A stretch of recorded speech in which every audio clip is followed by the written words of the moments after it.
Well, welcome to the Moral and Ethical Leadership Podcast, hosted by the BYU Management Society Salt Lake Chapter. I'm Dave Austin. And I'm Kurt Frankum. Wow, we hope you are all safe and healthy during this incredibly difficult time. We've been doing this podcast for about a year with our monthly luncheon speakers, and due to the crisis that we are currently in, we want to change it up a little bit. We want to start a new guest series called Voices of Hope. We know that there are a lot of people suffering out there right now, whether it's physically, emotionally, economically, and our hope is to bring you guests who can uplift, inspire, and have honest conversations with us, and hopefully a little bit of fun as well. And we'd like to have guest interviews on hopefully somewhat regular basis, maybe even weekly, and hopefully this can help us get through and distract us during this time. And we're so grateful this week to have Super Bowl MVP, former BYU QB, and all-around great guy, Steve Young. And we're in for a real treat as well, as we have two guest interviewers this week, Associate Athletic Director at BYU, Chad Lewis, and Attorney General for the state of Utah, Sean Reyes. Everyone, welcome. Oh, yeah. What's up, guys? Hi, buddy. I tell you what, this is a hit parade with you two guys. Holy cow. No way. Steve, this is an incredible opportunity for us, and I wanted to ask, and then I'll turn it over to Chad and the Attorney General. How are you doing, and what have you been up to during this crisis? Well, San Francisco, actually Stanford University and Harvard the same day closed down, and that was the first thing that closed that made me feel like, wow, this is really serious, and that was early March. And then soon after, some of the Silicon Valley companies had done the same thing. And then, as you recall, it was the Bay Area led by the mayor of San Francisco, the shelter in place. That was the first thing, and said, look, we got to do this. And now looking back, we've been at it now 3.5 weeks. And you've seen the statistics in the Bay Area. It really is amazing, although clearly it's been difficult for everybody to stay in. For our family, it's been honestly, it's been a blessing. We got our son home from Manhattan School of Music, Braden, just in time. And so we've been here for 3.5 weeks just being together. And I can't tell you what a joy it's been, what a blessing it's been to be with each other and have that time. It's unheard of. I get up and go, get a little work done in the morning, and you feed everybody and then feed them again, and you're just around the dinner table. And I just, I'm very grateful where no one's ill in the home. We've had some dear friends that have had tragedies happen through COVID-19. All know Bob Garf, who's a good friend of all of ours, who passed away. His cousin Blair is fighting for his life in Southern California. And so this has been a trying and a blessing at the same time. So, we've seen all the devastation all over the world. And so this is just it's a nutty thing. And I think we all ask ourselves every day, is this real? We kind of wonder, what's it going to look like on the other side of it? And it is a concern. But so the silver lining is our family being together, but obviously with amazing pain and sorrow around the world. Steve, the Attorney General and I will pepper you with some questions. All right, let's do this. As I've thought about them, I want to know what people would like to know about you that they don't know already, and what I would like to know about you. So here's the first question. And it's deals with your family. And you have 3 brothers who are doctors. You're an attorney, and you got your sister Melissa, but 3 brothers, Mike, Tom, Jimbo, who are in the medical profession. And they're guys you've been a trailblazer for them, and you've been an example for them. They love you like crazy. I've seen them, the way they've followed you and supported you for years. And I just want to know what their support and friendship through the years means to you. Well, it's strange. We, Chad, I appreciate that. My dad was traveling a lot when we were growing up, and with 4 boys, and then Melissa, of course, my mom had her hands full. And I think more than anything, we just, I don't know how to explain it. I guess family is just this way, but as brothers and Melissa, we've just stayed close from like, I feel like I've had the same relationship with every one of them from the first time I saw them till today. It's steady. We cannot see each other for 6 months, 6 weeks, 6 days, 6 hours. It's the same. And it's the same with my folks as well. There were a couple of years when I saw my folks once or twice, but then, I know our family's just built to go in the distance. And I think my brothers, the communication, the trust, the space that we give each other. I've never been I can't remember being in an argument with anyone in my family. And I guess that's my dad's the one that got the most angry because that's just a little bit more of his personality. But my mother was an incredible peacemaker. She would give her left arm for peace. And I mean that too. I think that she would do anything for peace in our home, in our relationships. And I've seen her go 10 miles, 15 miles out of her way to make sure that she made it okay for folks and more peaceful. And I think that that's just been the part of our lives that we've taken from our parents, just a sense of there's nothing worth losing the peace we have with each other. And so I don't want to jinx it now that we've come this far, but my brothers, I talk to them quite a bit. I talked to Melissa just the other day, and honestly, it is wash and wear. It is never, I feel like if you said, what were we like when I was a senior in high school and I was the oldest, whether it is, and like it is today, it's the same. And I think that's just, I'm really blessed for that. That's an amazing thing just to say it out loud. I appreciate the question. Yeah. Am I up now? Yeah. Guys? All Hey, right. Sean. Well, Steve, how are you doing? You look great. You made Doing us great. feel bad because we were, we're like, what's he doing? Oh, he's working out. Of course he is. Keep staying in great shape. Don't Looking let good. that fool you. Don't let that fool you, John. It has been difficult to get out and work out, so it was a little bit of an anomaly. But I'm grateful that you called me right then. It makes me look good. No, it's great. Before I ask my question, similar to one that Chad teed up, let me just say I've had the privilege of interviewing some global celebrities, some leaders of nations, and I know I'm supposed to just act like we're professionals here doing this, but there's this fanboy side of me that's just got to tell you what a thrill and honor it is to be on here with you. I know I speak for millions around the world who just followed you your entire career. You've been such an incredible ambassador for so many things, for the Church of Jesus Christ of Latter-day Saints, for Brigham Young University, for NFL teams and your family, and just thrilled to be here with you.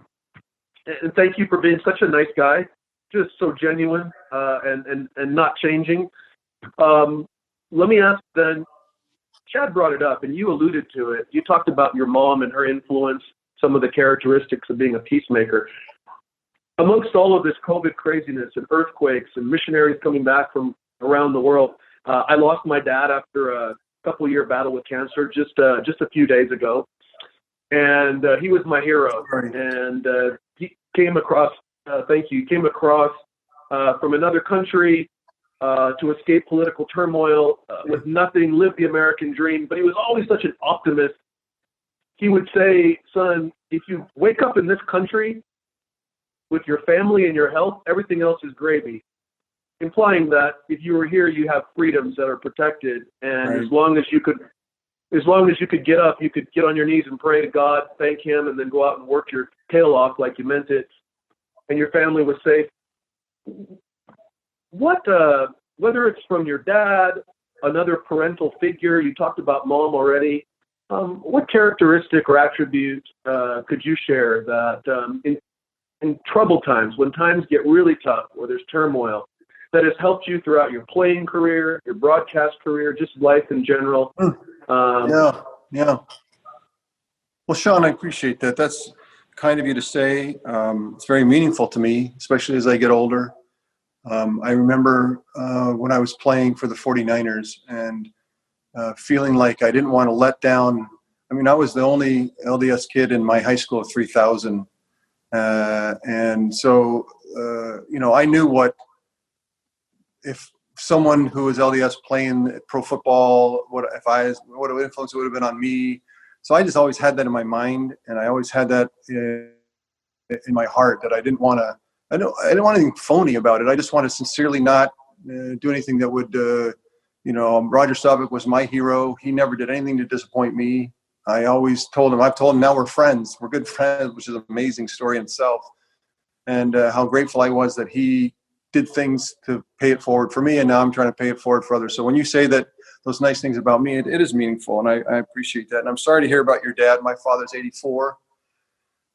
He's had some heart issues, and he's battled through them. And I told him he has to put 110 in his mind, and you have to go for it. He's the kind of guy that his nickname is Grit, and he means it. And I think he could probably grit his teeth and do that. But we recognize that every day is a blessing. And I think for me, I've always had a sense of heavenly connection in my life. I've taken the gospel of Jesus Christ kind of like it's meant to be individual and personal, and it's been very personal to me. I was a kid, and I remember reading the promises of the Section 89 of the Doctrine and Covenants, talking about the word of wisdom, and I thought to myself, I just lived that. I said, I'll always be able to run and be strong. Those have been very literal things for me. And so I have a lot of literal takes on the promises that Christ made. I'm the light and the life. I mean, that's literal to me. And so when I'm in a tough time, when I'm really down, and I've had even recently, some tough times, just trying to figure out what my next step is, challenges that I'm in. And I think what I constantly do is just think to myself, Steve, practice your religion. What is that? And if I had to kind of,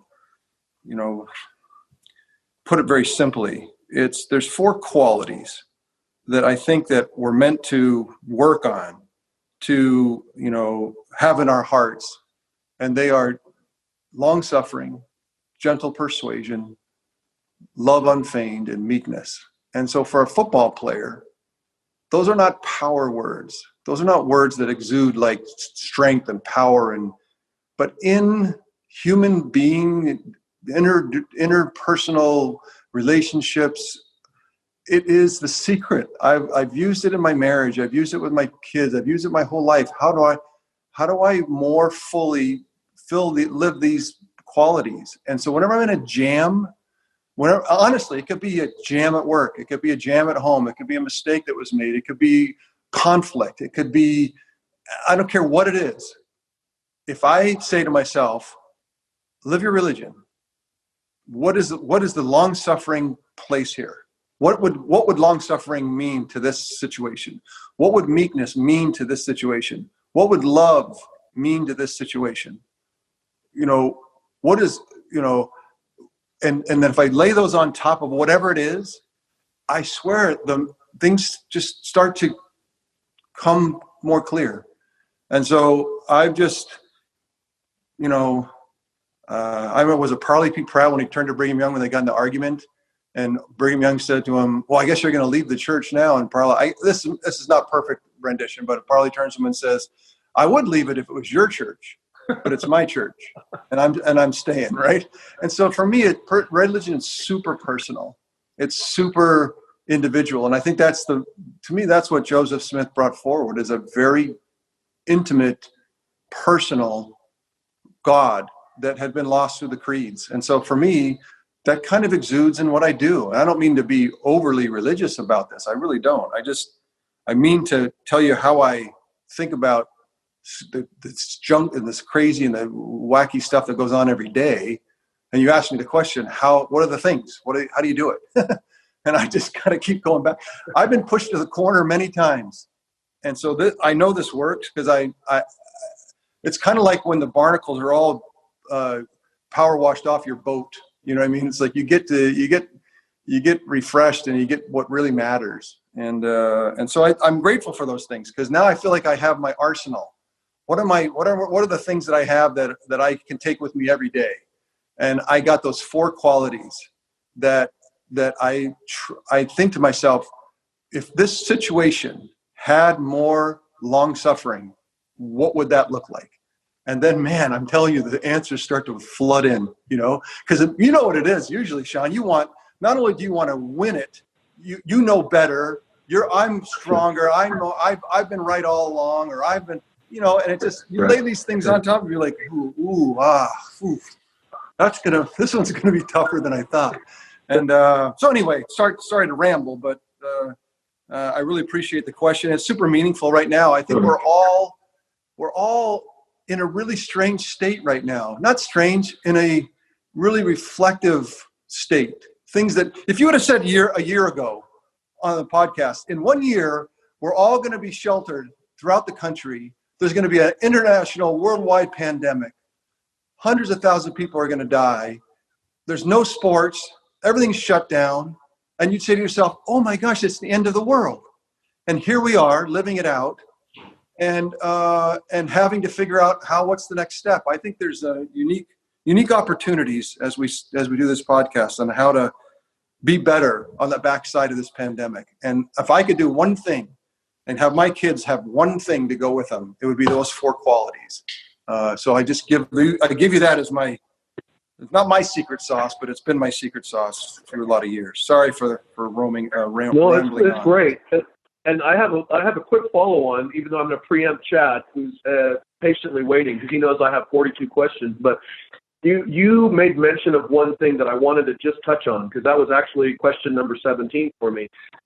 You had talked about expectations that other people had of you not wanting to disappoint them. I think that's a noble aspiration. But there's also a time in your life that you decide, look, whether or not people think I should go on a mission or not, they don't know my situation. Whether or not my career is validated if I win a Super Bowl or not. Fortunately, for all of us, you did.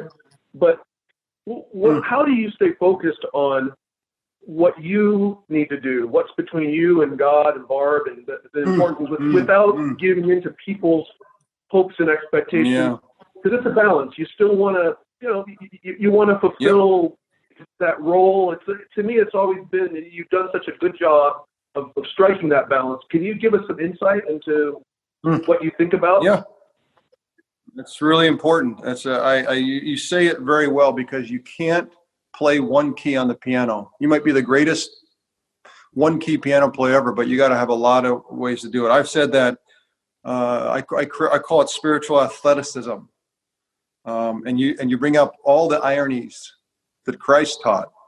The last shall be first. Lose yourself and find yourself. There's all these ironies that create a sense of dynamic. And so when you say how, trying to please everybody, the most dramatic example of that was when I replaced Joe Montana. Now, remember, I replaced Jim McMahon, and Chad's not old enough for this, so he'll have to read the book. But he actually was. I visited him in his 2nd grade class when I was in college, and I was 6th grade. I'll never forget it. 6th grade. Anyway, I replaced Joe, and he was the king. And I just remember that, you can say that's easy to say, I replaced Joe Montana, but the actual living it out, and then living it out with your teammates, everyone. I mean, honestly, I couldn't get in the car. I remember getting in the car after practice, turning on the radio, and within 5 minutes, someone on the radio was either the guy that was, then finally I said, look, I'm going to listen to easy listening. There's no way they're going to talk about Steve Young on easy listening radio. And then Barry Manilow would finish his song and then be like, hey, about Steve Young, man, he is just not Joe Montana. I'm like, geez.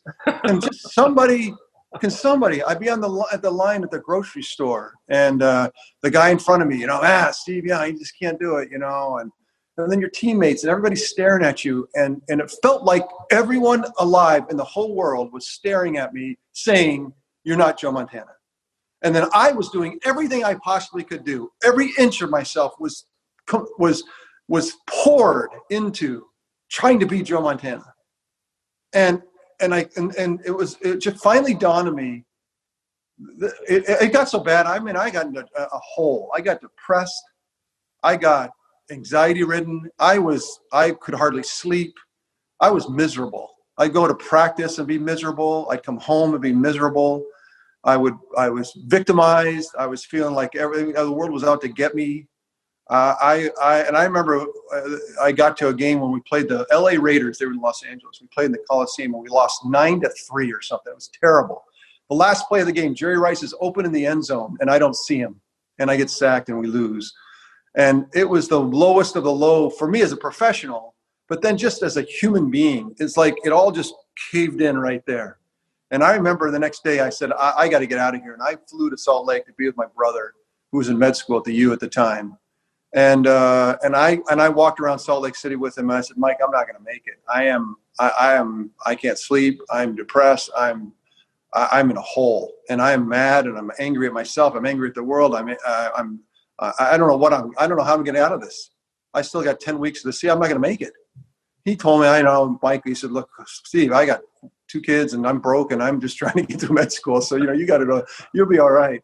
But then I got on the plane to go home and I sat next to Steve Covey, and stop me if you've heard this story, but I sat next to Steve Covey, and I never had I knew him, but I didn't know him like to speak to him and have a conversation.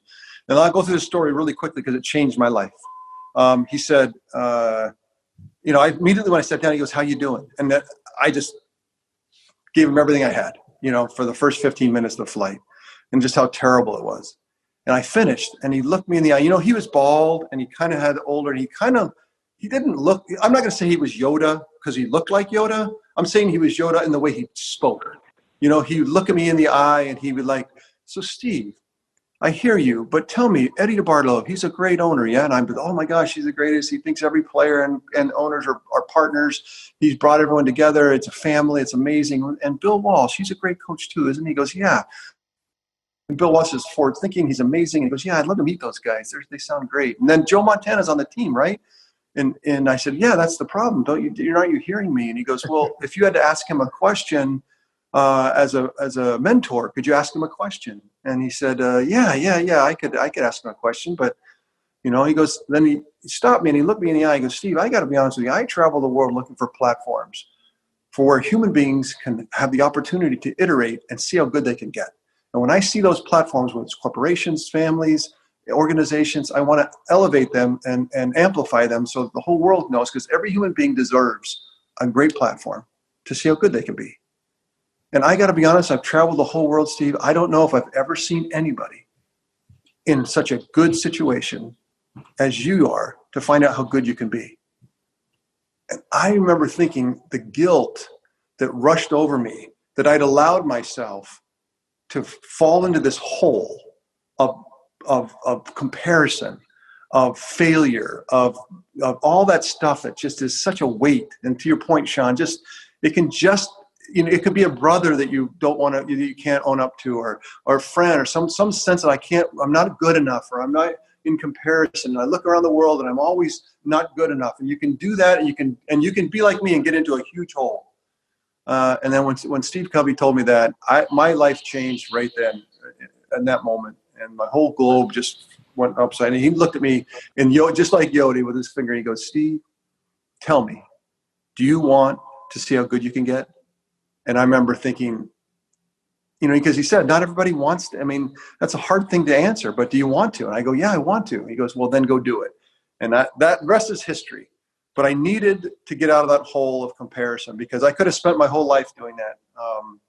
And luckily, I had that unique experience with Steve Covey. Beautiful. Very profound. Thank you. Chad? Yeah, you're a warrior. You're a lifter. You've always operated from the perspective that faith is the engine that drives it all. I remember riding up the ski lift to Snowbird when you talked about faith is the engine. And you've quietly made a mission of your life to helping or lifting young people who are struggling with depression or even thoughts of suicide. And I want you to describe the effect that this ministering has had on your spirit, on your soul. Yeah. I really have to say, I'm married up. My wife, Barb, has a reflexive love for people who are, my alarm seems to be having trouble. reflexive love for those that are marginalized, people that, whether it's LGBT community, whether it's just, anyone that might be suffering, struggling. And I think for me, that's been a real light for me to recognize and to see people and to stop and listen to their stories. Those of us that have been baptized in the LDS Church, we make a covenant right then at that time that we will walk with others and we will carry their burdens and we will share with them in a way that's selfless. It's not transactional. It's not, I'm going to help you because then you'll help me, or I'm going to help you because then God will bless me, or I'm going to help you for some kind of return. I learned from Barb that there's just a reflexive, I'm here for you. I'd like to see you not suffer so much. Let me learn about you. What's your life like? Let me walk with you. Let me hold your hand for a moment and live in your shoes. And that has been one of the great blessings of my life. And I'm telling you this because I'm just learning how to do this. But in my mind, the secret to life is to leave a transactional relationship with people and especially with God to a non-transactional relationship where you just seek others' healing, you seek others' peace, and you're not looking for something back. Think about Mother Teresa as she goes into the slums in India. She's not looking for anything. She's just giving, give. Forgiving. Lose yourself and find yourself. All those things come rushing back when you lose the transaction. And I think that's really resonated with me on how to try to, it's harder in business. It's harder out in the more complex things in life, but it's still a North Star. What you walk into a business meeting and you think, if you walk in and you say to yourself, I'm going to watch for places where I can be a healing influence in this room. It might be a smile. It might be a howdy, hello. It might be not getting into a conflict, or how to avoid the conflict, or how to settle the conflict, how to be forgiving 70 times 7, how to turn the other cheek when those that despitefully use you. You ever thought about that? Someone's despitefully using you and you're supposed to turn away. I mean, it's amazing what we're asked to do. But those are the things that are really my North Star that I've learned, and I'm grateful to my wonderful wife to teach me these beautiful concepts, because I find myself wanting to be a healer. Like, where can I find healing? And not because I get something back, but the unique thing about it, Chad, is that, and I don't mean this to be a Sunday school lesson, but it's like my business life is this now. This is what I think about in the companies, in work, talking to the CEOs, and how to be. They always like, how am I better CEO? What can I do better? And these concepts resonate with these CEOs in leadership. And how can I give? And how can I create a better environment? How can I make my employees more productive? How can all those things come back to this kind of non-transactional experience? And if you think about it, not to go too far, and I'm sorry about this, but you guys put me on Zoom and now I got to keep talking because I obviously don't get a chance to talk very often. But if you read Moroni 7, it's charity. If you think about charity it's selflessness. It's to lose yourself, seeking others' goodness. And that's true in business. It's true in your families. It's true on the street. And I find myself, thanks to your question, contemplating all the time how to be less transactional, looking for something back, and more truly selfless. Like I want to bring you peace and healing. Anyway, that's that. Steve, thank you for that. Elder Ballard talked about that transition away from transactional relationships in a seminal conference talked about the gospel of inclusion, or the doctrine of inclusion. And he said this, which has always stuck with me: pure Christian service is an end unto itself. So the reason you're doing it, that's the reward. That's the motivation. You not only said it well, but knowing how you live your life exemplify that. I'm going to follow Chad's lead. Apparently, he wasn't just a great receiving tight end for the Eagles. He could block a little bit too. So I'm just going to kind of follow behind. He keeps bringing up great questions.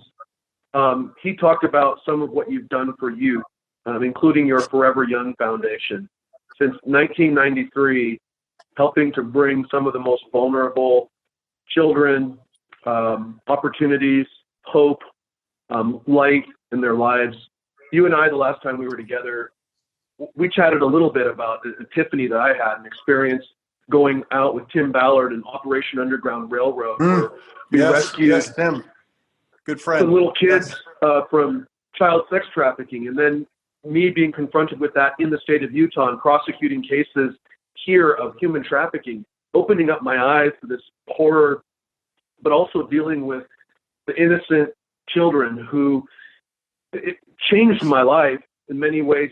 It even though I still am involved in so many other things, that was one thing that has created a cause in my heart, has created a mighty change in my heart to want to always help on that front.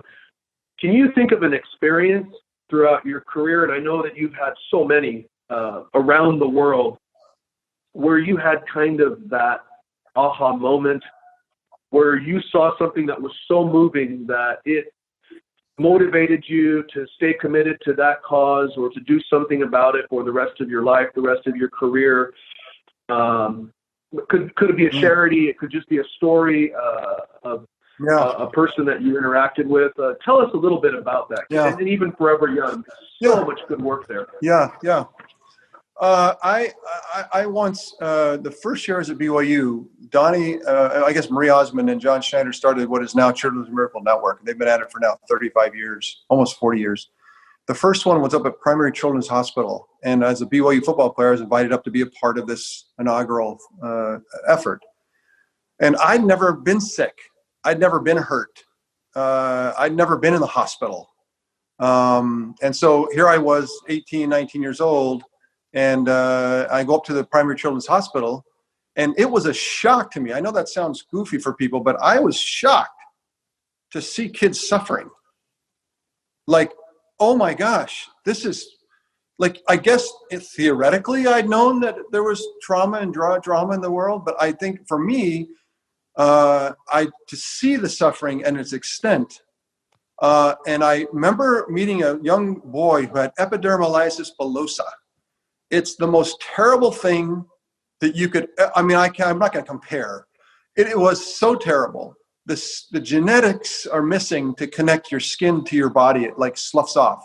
And so you end up scarring in every place that your body bends. It's a scarring and mummifying. And it honestly, I couldn't respond. I took my breath away.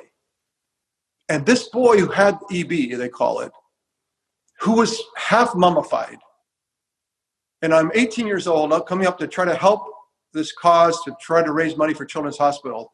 And I'm looking at him and they're like, Steve, this is, and I said, how are you doing? And he looks back at me straight in the eye and goes, I'm doing great. I'm doing great. And I said to myself, oh my gosh, you're not doing great. You're not doing great. And I just remembered that spirit that he had. That no matter what, I'm in this, and I'm in a really tough spot, but I am hopeful, and I am here to give you, it's almost like he was lifting me. I know it sounds strange. And so that was one seminal experience. Another one came about 7 years ago. I was invited up, Barb and I, to speak for Affirmation, which is the LGBT kind of LDS organization. And they have an annual conference they have it in Provo, but it was in Salt Lake this year, the year that I did it. And I spoke, and Barb spoke, and Barb just, there's just a love that she's not a superstar, but she's just somebody, a beloved person in that environment.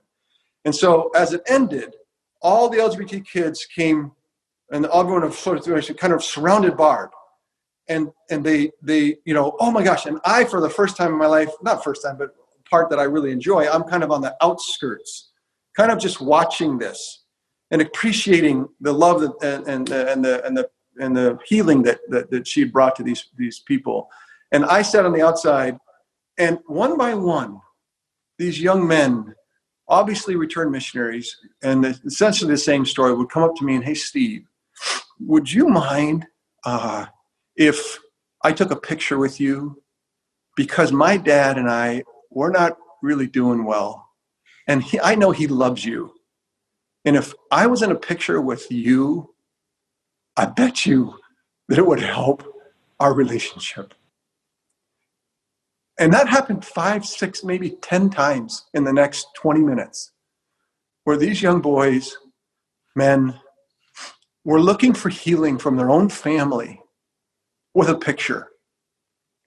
And I think what little it was to do to wrap my arm around them, tell them I love them, and make sure that I tell your dad hello. And it just reminded me that there's a lot of stories out there and a lot of healing to be done and stuff that I would never really seen and been a part of. And the LGBT community, for me, since knowing my wife and really the last 15 years, have given me the most warm spiritual experiences, have brought the gospel more clearly and more purely to my heart. And so those are the things, if you ask me those couple of things, those are the things that continue to move me and remind me that, I'm many, many, many more times given more than I'm given more than I'm giving. And so I remain very humble around anything that I've ever done to help, because the spirit, this fighting spirit of that young boy, the EB, and my dear brother, my LGBT brothers and sisters, there's something there, Sean, that I just want to be a positive part of. And now I'm 35 years later. I'm still at Children's Miracle Network. We're still doing the same things. They bring in kids from every state once a year. And these kids, inevitably, as they introduce them, there's a boy or a girl with crutches, with legs that aren't strong enough to carry them. And they don't want to go on stage with crutches. So they'll throw them down. They'll jam their knees together to brace themselves. And then they'll climb and crawl their way up on stage because they don't want to be on stage with crutches. And I'm just like, oh my gosh, inspiration. So anyway, enough of that. I'm obviously been inside too long. No, this is but great. These are the this things. Great. I'm so grateful for a chance. These are the things I think about night and day. So I'm grateful to have a chance to chat with you guys and have an outlet, to be honest with you, because your questions your questions have gotten me a little bit. I wasn't ready for those kind of questions, so I'm grateful. Well, we're only hitting about halftime, right, guys? Because you said we could stay on as long as Steve's good. Well, I've got a question. This COVID-19 is going to cause a lot of transitions for a lot of people. And you made a transition out of the NFL into the business world. You've been successful, whatever you've done. And I know it's not easy. I know that there's things that probably got you through it. So maybe talk about that. Talk about that, leaving the NFL, starting a new life in the business world and making it work. Yeah, the first thing is humility. You have to truly start over. I remember waking up the next day, and Chad, you've had this experience where the day before, I was one of the best or one of the more proficient in the world at something. Someone said, hey, in all the world, how do you rank as a football player? I'm like, I'm pretty good.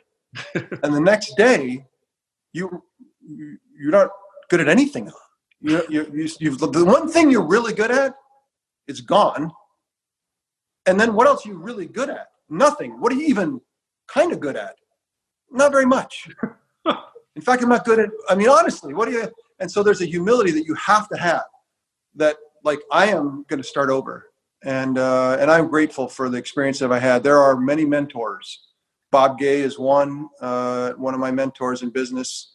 Larry Sonsini and Wilson Sonsini, one of the great lawyers here in Silicon Valley, when I was on the board early on and while I was still playing at Power Bar, if you can believe, it was my first business experience, where he and Warren Hellman tutored me in I never thought about business. I was going to be a lawyer. And so that really made a big difference in my transition. And so I think being willing to start over and not walk around like, oh, hey, I was really good at something, give me credit. No. You have to start over. And so that's a big part. But I think that there's a lot you can carry with the experiences. So much I weigh on. And I think about what we're in the middle of COVID-19 right now, Chad, and what's the most fascinating part of it is you talk about transitions, think about what's happened. 75%, and really most of America right now, but at least, hundreds of millions of people have gone in their homes, yes, to stay healthy. But what is the fundamental principle behind why everyone's doing it? It's to prevent the most at-risk population. We know that this COVID-19 is something that risks the elderly and the people that have underlying health issues. And so in many ways, we're going inside our homes to protect the most vulnerable. And I think there's something to that as humanity, we can say to ourselves, we can do hard things. Yes, to benefit ourselves. There's some transaction there based on what we were talking about before. But there's also fundamentally because we want to make sure that the most vulnerable are protected. And there's something to build off of there. And I think that this COVID-19 could be a real change agent for how we see each other. It could actually go the other way too. We gotta be careful that we don't become tribal and watch out for, oh, you're dangerous. You might have the COVID-19 or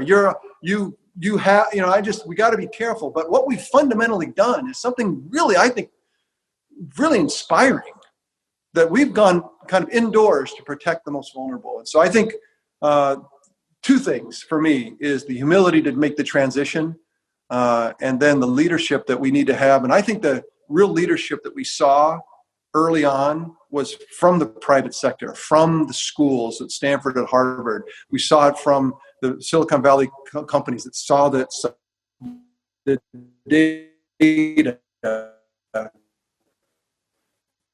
And it was the private sector in many ways that led the way, private people saying to themselves, you know what, we see this and we got to do something about it. And I really appreciate that leadership.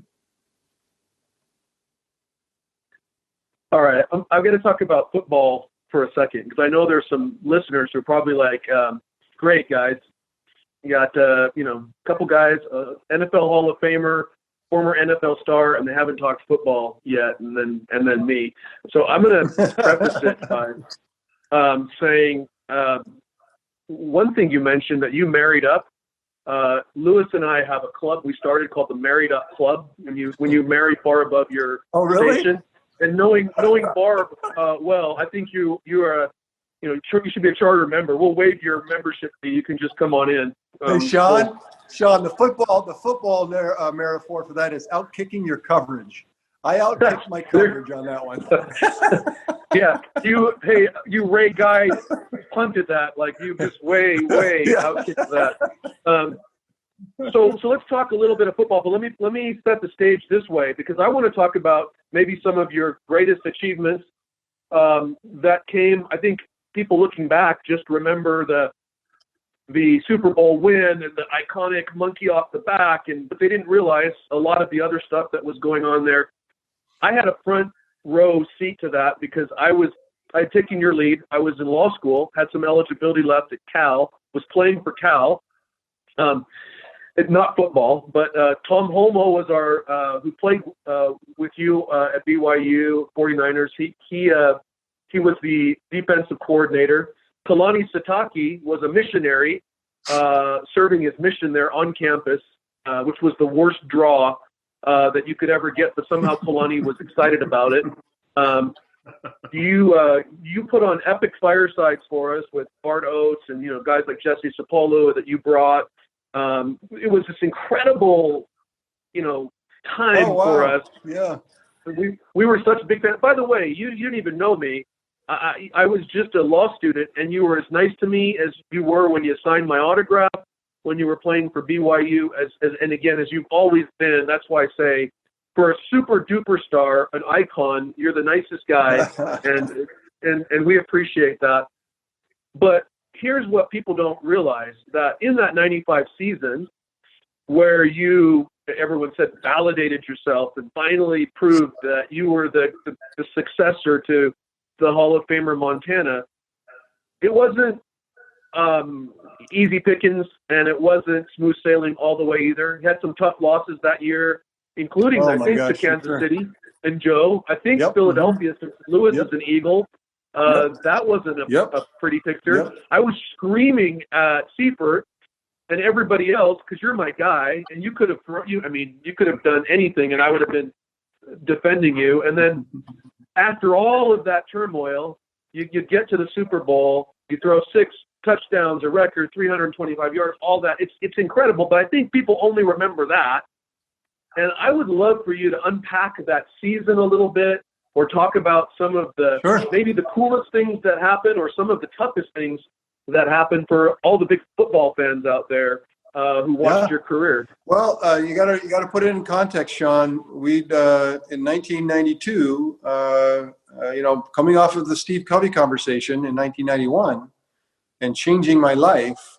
I only say this to give context. In 1992, I was MVP of the NFL, and the only way that could have happened out of the deep hole that I was in was perspective that I got from Steve Covey.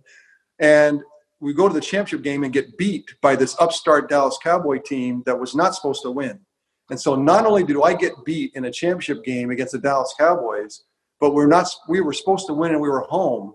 And so then the next year we go to Dallas and get beat again in the championship game in 93. So now 2 years in a row, you talk about the Joe Montana thing looming out there. Now I had already overcome it. I was done with that. In one fell swoop, I was done with the comparisons. I was on a quest to see how good I can get. And so that was and it really worked. That's all I had focused on. It's like, how good can I get at this? And so I wasn't burdened, but I knew that I was, like, regardless, we'd gotten beaten twice. You remember that? I mean, it was a tough time. 94 comes. It looks like the Cowboys are going to three-peat. The Cowboys are going to three-peat right over with tire marks right over my face.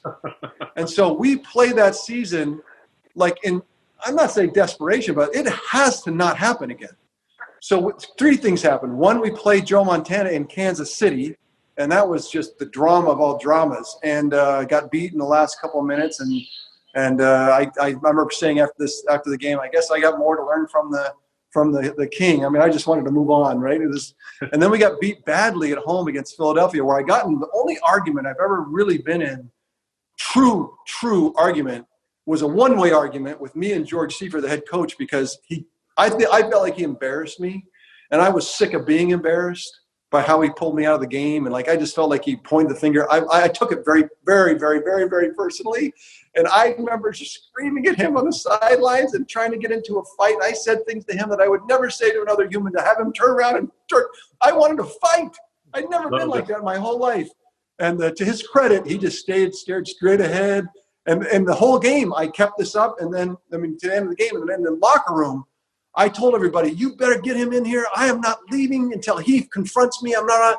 And George just left and left me just sitting there in my own soup, and to just suck it up. And I look back on that and so grateful for George to be mature when someone mature needed to be there, because I was looking for a fight. And if he was looking for a fight, there would have been a fight. But he was the better man. And so that was the 2 losses. And then we won a bunch of games in a row, including beating the Cowboys at home, which was a big deal because they'd beaten us twice in the championship game. And now we got to show that we can beat them. And we beat them at home. And then, of course, we get them in the championship game that year again. So now we're championship game loss, championship game loss, championship game, 3rd year in a row, at home again. And if we get beat here, Sean, I should just get in the car and take 80 across the Bay Bridge, and then just Vallejo, Nut Tree, Sacramento, Auburn, Tahoe, Reno, and just go. Like, do not come home. Do not come back. Just go find another city to play in. Just be done with this madness. So there was a lot riding on that game. And I remember early in the game, Eric Davis intercepted Troy Aikman and returned for a touchdown. We got a couple of touchdowns early, and we got a lead. And then they fought back. And right before half, I threw a long ball to Jerry Rice in the back corner of the end zone that he caught. It was a muddy, muddy game. I remember him catching it and sliding like 15, 20 feet, just out of the end zone. And the referees had to gather, and they saw that his feet literally they knew he was in bounds because his feet you could see the drag marks the whole way in the mud marks that was in bounds. They had to recreate the line of the end zone because it was all marred. They recreated and go, oh, he was in bounds. And that was a lead we needed at halftime. They did fight back and got within 10. And then I ended up running for a touchdown and falling into the end zone, and it made us 38-21, I want to say, with about 5 minutes left. And I spiked that ball, Sean. You didn't fall into the end zone. You powered into the end zone. I know, but I remember spiking that ball as hard as I could. I mean, I'm like, this is going to happen. This is happening. I loved it. And I remember at the end of that game, it was very similar to how I felt as a junior. I replaced Jim McMahon and all that stuff that goes on with 73 NCAA records. And I remember we were at the U at Rice-Eccles Stadium, and we'd beaten the U. And now we were going to the Holiday Bowl, which is what you do at BYU, and that's what a quarterback's supposed to do, is get him to the Holiday Bowl. And we'd won the WAC and done all that stuff that I didn't think it was ever possible that I could do. If you kind of look at you look yourself in the mirror and you're like, I'm a fraud. There's no way I'm good at this. And that moment, I remember walking off the Rice-Eccles Stadium. The snow had started to fall, and it was the most beautiful. Every time I say it, I can be there right now. I'm there. I can smell it. I can feel it. I can taste it. I can do everything I see every step. I see every person. I can feel it, and that relief and that sense of accomplishment, that sense of all those things that go into that, was that same feeling I had at that championship game, when it was just like, just this release. And I remember I started running around the stadium, high-fiving the fans, and I lost my mind. And it was the most free, pure moment I've ever had in my life, where I didn't know where I was. It was like if you said to me, what were you thinking? I was like, I have no idea. It just was, it was the most beautiful moment. So that one, and that wasn't even the Super Bowl, but that got me to the Super Bowl. And then obviously I'll give you one quick moment in the Super Bowl. It was a pregame. Mike Shanahan, my coach, my offensive coordinator, I used to call Mike, let's go over it again, Shanahan. And he would go over it again. Like, he'd come into the locker room right before the game. Let's go over it again. Let's go over it again. I'm like, Mike, I can't go over it again. So he comes in before the Super Bowl, and the Super Bowl, everything's longer. The pregame's longer. And so we came in. We had like 15 minutes before we were going to get introduced. And I knew what he was going to do. He was going to go over it again. He wants to go over it again, right? So I'm like, but it's a Super Bowl. I'm like, okay, maybe we better go over it again. So we took the 15 minutes. We go over it again and go through the game plan and everything else. I have it memorized in my mind. I'm just spitting it out to him, and he's just checking it, check. And then he finishes, and he goes, Steve, we're going to kill him, and you're going to throw 8 touchdowns. And I go, 8 touchdowns? Wow. We came in to halftime. We came into halftime with 4. And he looked at me in the eye. He goes, I told you you're going to get 8. And so we had 6. Through the 6th touchdown with about a minute into the 4th quarter, we had still 14, 15 minutes left in the game. And George pulls me out of the game, because we're up by so much. He's like, you're coming out of the game. And I tell George, you can't pull me out of the game. Mike's going to be so mad because he wants 8 touchdowns. He has to have 8 touchdowns. And I go get on the phone with Mike, who's up on the booth. And I go, Coach, amazing. Well, congratulations. We won the Super Bowl. It's great. He goes, get in the game. We got to get 8. I told you we have to have 8. And I guess the lesson for that one is that if you want to throw 6 touchdowns in a football game, you better intend to throw 8. You know what I mean? That's he wanted 8, and so he got 6. 6 is more than anyone's ever heard of in the history of man. No one's ever thrown 6 touchdowns in a Super Bowl. That's nuts. So, I mean, maybe once or twice in the history of the game has someone thrown 6 touchdowns in a game. Like, that's unheard of. And then in a Super Bowl, but if you want to throw 6, go for 8. You know, that's the lesson there. So I love it. And then the great stuff that happened after that game, and you know, oh my gosh, that was the best. And never got back, Sean. Never got back. Got back to a championship game or 2. Had good teams. You think you're going to get back a bunch of times, and they just don't get back. And it's a really special thing. I look back on, you know, I was a part of like 7 or 8 championship games and 3 Super Bowls. And you think about that, I could have 7 Super Bowl wins, right? It's like 49ers in 20 years were a part of 8 championship games and won 3 Super Bowls. But what about the other 5? You know what I mean? Like not to be greedy, but you know, hey, we were right there. Here's my last question. I was going to ask about Tom Brady and his 9 Super Bowls and 6 wins and moving to Tampa Bay, but you had a moment with Andy Reid after this year's Super Bowl. He won it, and here are you guys talking as friends. You've known him forever. You've known the ups and the downs and the behind the scenes, the work. And for me, watching it with my family in my living room, it was so sweet watching you guys talk and banter and your friendship and football and everything. Just talk about that just for a second. It was special. It was a special moment. And excellence, Bill Walsh used to say excellence was setting up base camp at Everest. That's excellence. And then you attack the summit. You're not going to get there every time. But excellence is getting to base camp. And so I always thought about that. I thought excellence was only if you got to the top of Everest. And I always thought about that because Andy has always been excellent.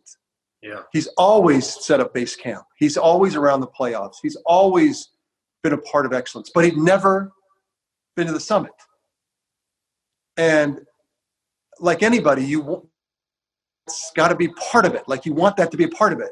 And if it's not, you feel a little bit of a hole, right? And even though you appreciate everything you've accomplished and all the blessings and everything you've gotten, you want to be there. And you knew Andy remember, he was my JV coach at BYU. I was a freshman quarterback. He was the JV coach as the graduate as the GA assistant because he just graduated. He was my JV coach, and we went to Air Force as a BYU JV, and we were trading off. There's 3 quarterbacks on JV: Mark Haugo, myself, and Jim Kimball. The 3 of us were the JV quarterbacks, and everyone got to start. We traded off. So if I started, then Jim would start, then Mark would start. And so it got to be Air Force. We go over to Colorado Springs to play Air Force's JV in front of 3 people. And one of the persons that's in the crowd is Mark Haugo's dad. And Mark Haugo's dad had flown in from Minnesota to see the game. Andy came in before the game and said to me, Steve, I know it's your turn to start, but Mark Haugo's dad is here. Do you mind if he gets the start? And I told Andy, and we laughed about it, even at that moment after the game. I said, Coach, there's no way I'm not starting. You tell Mark Haugo's dad that he's going to see one heck of a performance from me, all right? Because I'm going to be good. I'm going to be great.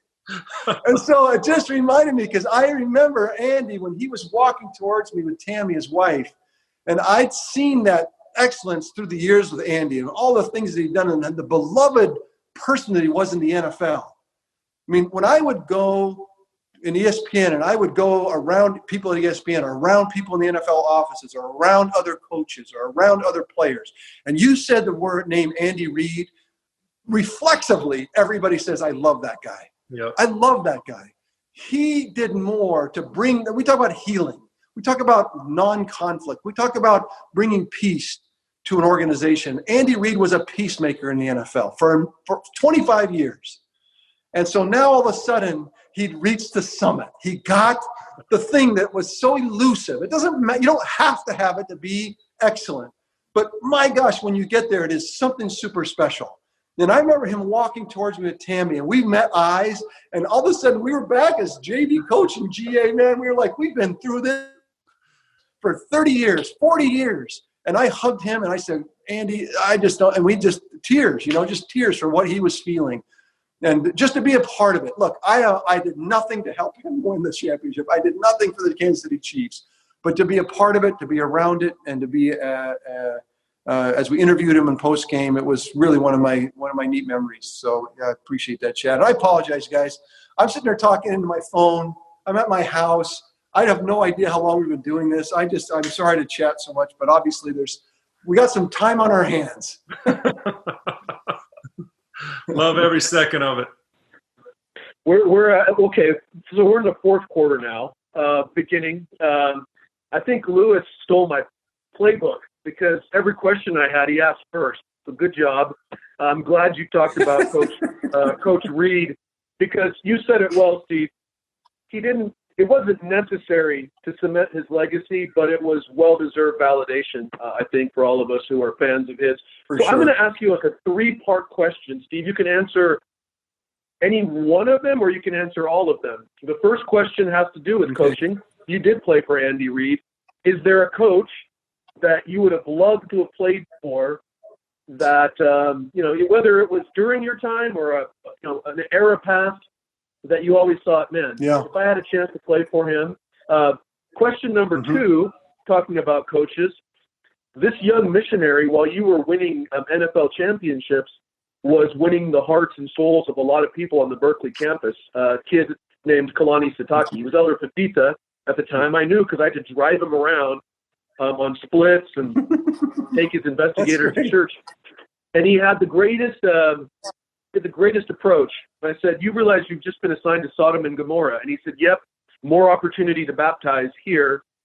And such love and caring. I'd love for you to compare maybe some of the qualities that he has that reminds you of Coach Edwards, just a little bit. I know they're very different. Okay. He's got better dance moves than Lavelle, but so that's question number two. I just love Kalani, and he's like a little brother. And then the last one, when you describe your almost euphoric feeling of winning the Super Bowl or previously in your junior year, just watching your pure joy is what makes, I think, sports so incredible for so many people, whether you play it or you just watch it or you commentate. In my world of politics, it is so divisive. Sports has a way of transcending, even though there's rivalries and even though there's competition, somehow sports has gotten us through 9/11, the aftermath of a lot of tragedies. Yeah. And even though we're not watching a lot of it, maybe share something about a time where sports help you see it unify the human family or us as Americans, something like that. So lots of them. You can answer any one of them, none of them. You can talk about. Yeah. Well, I'll work backwards, Sean, because it comes in my mind. I remember Ronnie Lott. He got into a beef with Phil Simms once. Phil had said something a little, I didn't like it. It was in the heat of the moment publicly, and Ronnie was not somebody that didn't go over well with him, and so they had a beef. And it was a time, and when I just joined the 49ers in 1988, and the Giants were the big team, and they just won the Super Bowl, and we were the big team because we were going to go to the Super Bowl, and we played them in San Francisco. And I remember Ronnie in pregame goes over to Phil and starts to lecture him on what it means to be a competitor.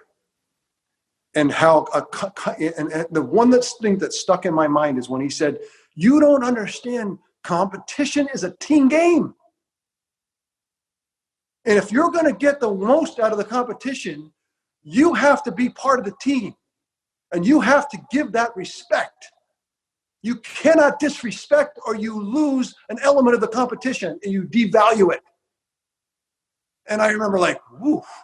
Ronnie is living like he is bringing the heat here. And I still think about that. Competition is a team game. In other words, it is not a zero-sum game. You win, I lose, take it, stick it. But, no, it is, we compete.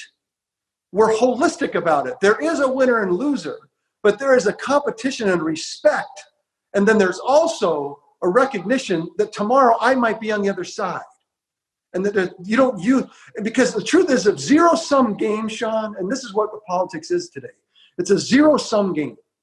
I win, and then the other loser now feels completely, abused. Yeah. And so now they spend all their time battling back to that abusive feeling in an abusive way. And so all of a sudden now all you have is an abusive situation. You've got no team sense.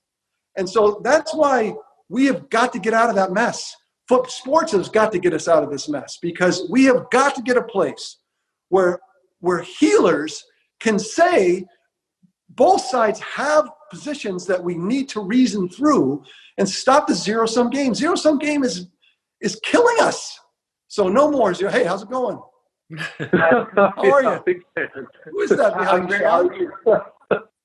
Yeah, what's your name? A future BYU player. Attaboy. He said, "What's your name?" Oh, I'm Aiden. Nice to meet you. Good to see you. Nice to meet you too. So that's my thing about what sports and competition, and what I remember about Ronnie Lott teaching me. And I've always thought about that. It eliminates the zero-sum game when you look at it as a team sport. It's a part, we're all in it together. Back to Kalani and coaches. Think about my coaches: Lavelle Edwards, Mike Holmgren at BYU, Andy Reid at BYU. I go to the LA Express. It's John Hadel and Sid Gilman. Sid Gilman was the godfather of passing for the San Diego Chargers.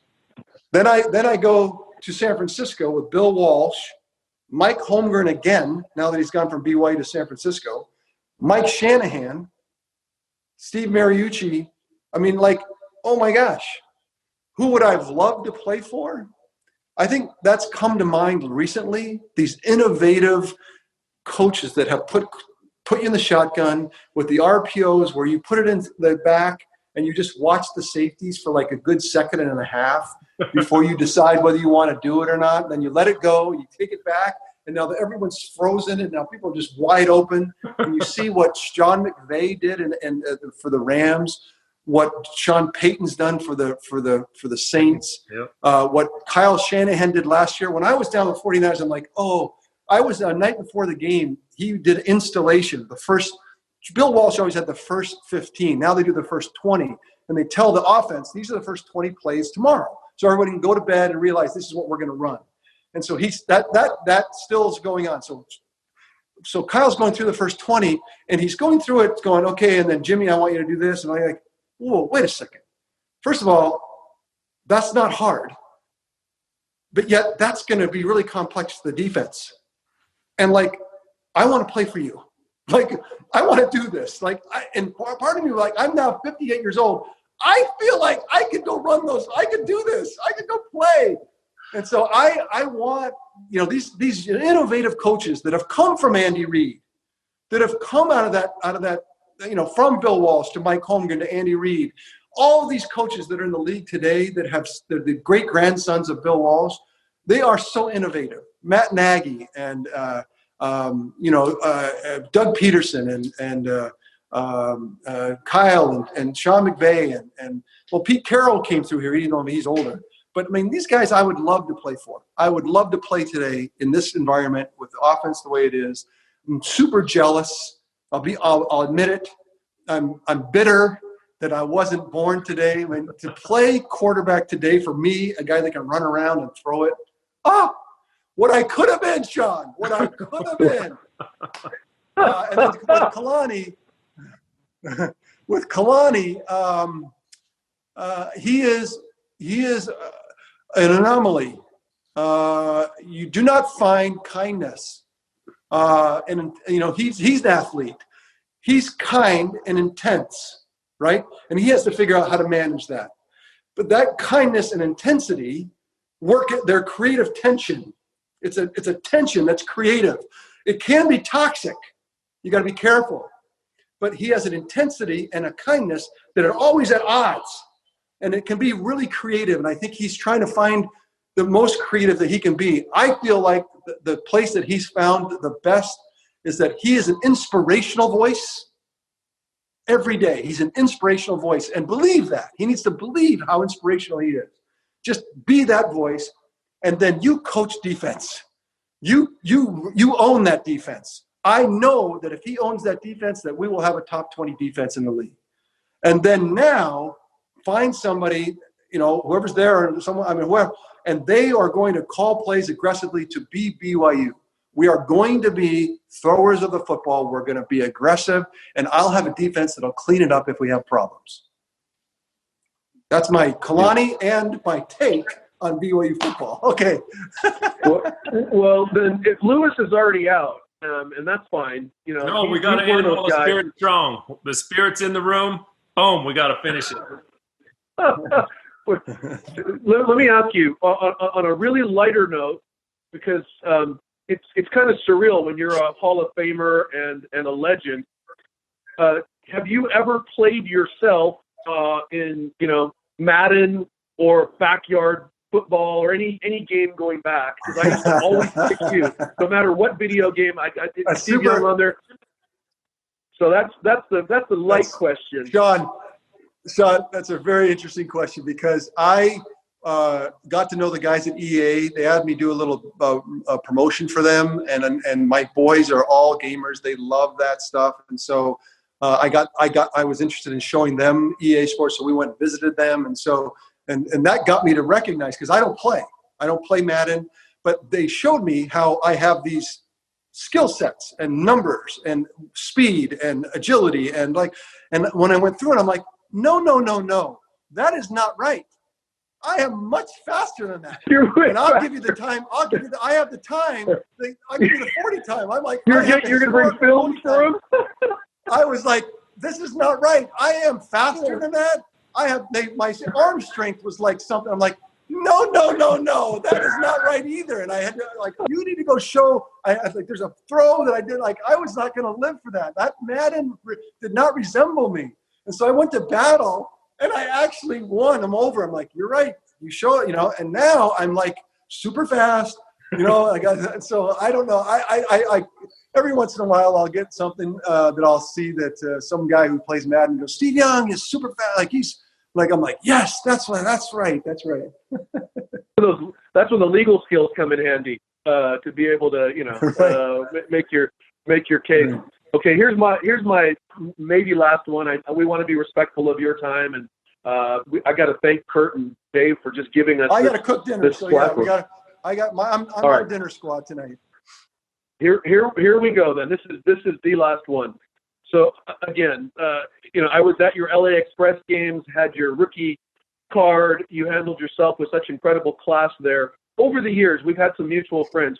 You may not remember when you were getting your .com company kicked off. I actually did legal work for you with Siebertson, yes. Jeff Steed over the years, Cam Tanner. Right. I knew your name from a long time. Yeah, I know. Yeah, I mean, I knew it. Trust me, I totally remember that. I've been stalking you for your entire career and your entire life.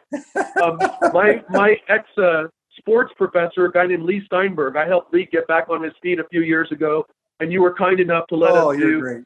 You're great. To do an ESPN reunion. Right before I became AG. But here's the question. All of them to a person have said one of Steve's many incredible characteristics and assets is his integrity. He has always been who he is, and it's been a strength to them. So this is coming from a guy like Steinberg who, he knows every owner. He represented the greatest of the greats. Jerry Maguire, movie made about him. And tell me a little bit, just again, then, maybe we started off deep and maybe you can come back to that just a little bit about, it's hard in the NFL. It's hard when you're a broadcaster. It's hard no matter what situation you're in to stay true to your values and your principles. How do you do that? Because we're here with the management society, and there's a lot of current leaders and future leaders who are listening to you about ethics and leadership. Maybe for my last question, you can talk about that. How you stay grounded. And Lee, I'm so grateful you helped Lee. He actually was a great influence in my life. He was when we joined forces. He was my agent and my lawyer coming out of college at BYU, and he was the one who told me, "You're going to give back," and that's what started my Forever Young Foundation. Was Lee Steinberg. So that's now 35 years ago that we've been doing that work for kids. And Forever Young is thriving. And Lee was the one that, showed me how to do that. So I appreciate that. And Sean, I'm glad that you helped him because he's been through a lot of challenges and he's come out the other side as a warrior. And I appreciate what he's done. I think we talked a lot about my North Stars earlier. And I think that more than anything, I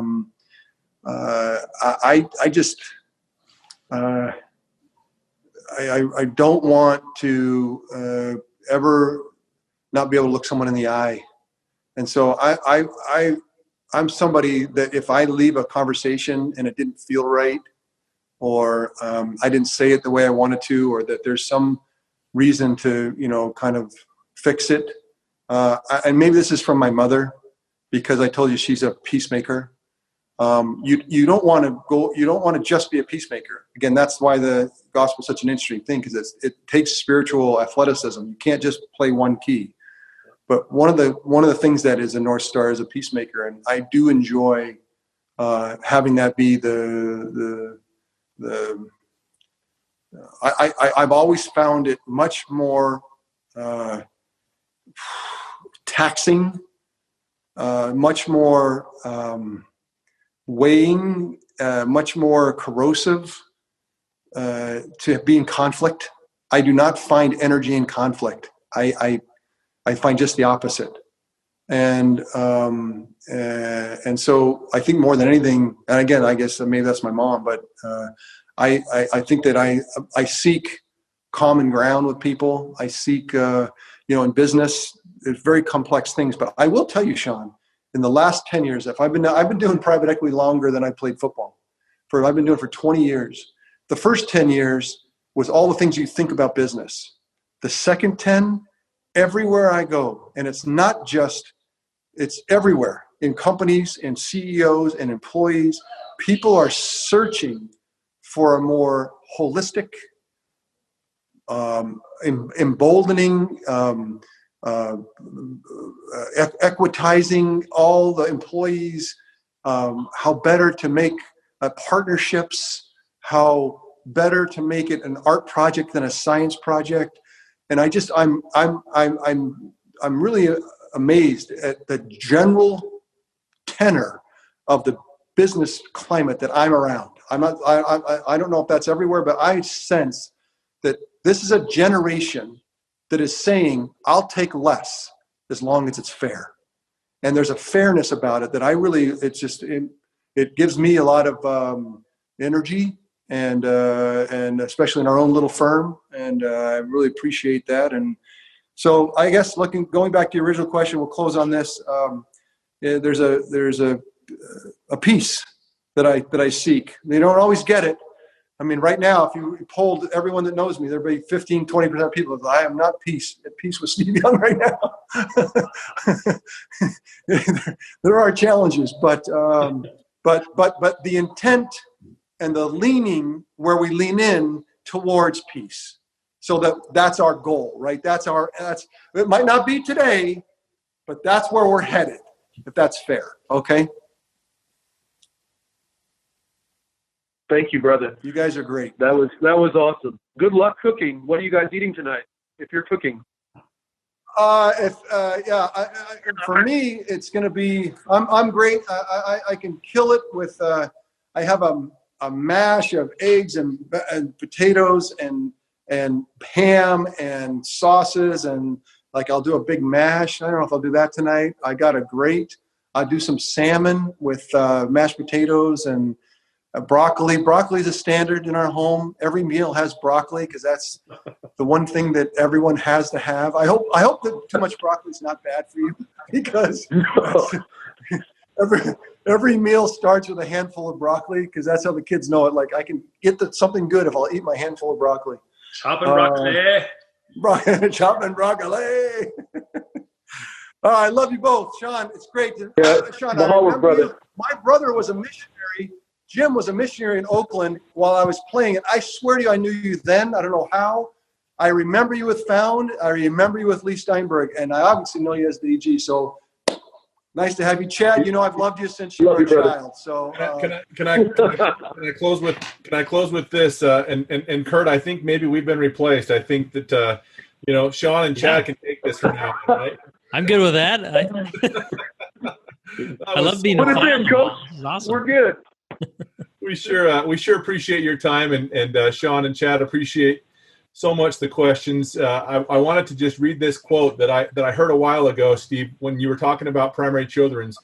Sergeant Johnny Jones had both of his legs blown off in the war, and he said, "People ask how I stay so positive after losing my legs. I simply ask them how they stay so negative with theirs." And so anyway, I think it's I could not stop taking notes during that entire time. And so thank you very much, Steve, Chad, Sean. we ought to close with Jeffrey Holland's quote from Sunday when he talked about what we need to look for in the future, just to cure the healing and to poverty and the wellness of the next generation. I was floored when he said that. I was like, yes, let's go do that. In business, in personal lives, we got a lot of inspiration today. Great. I love that little quote about legs. That's awesome. You guys are the best. Love you. Thank you, guys. Hey, and we'll be back again next week with our next podcast. Thanks to all our listeners.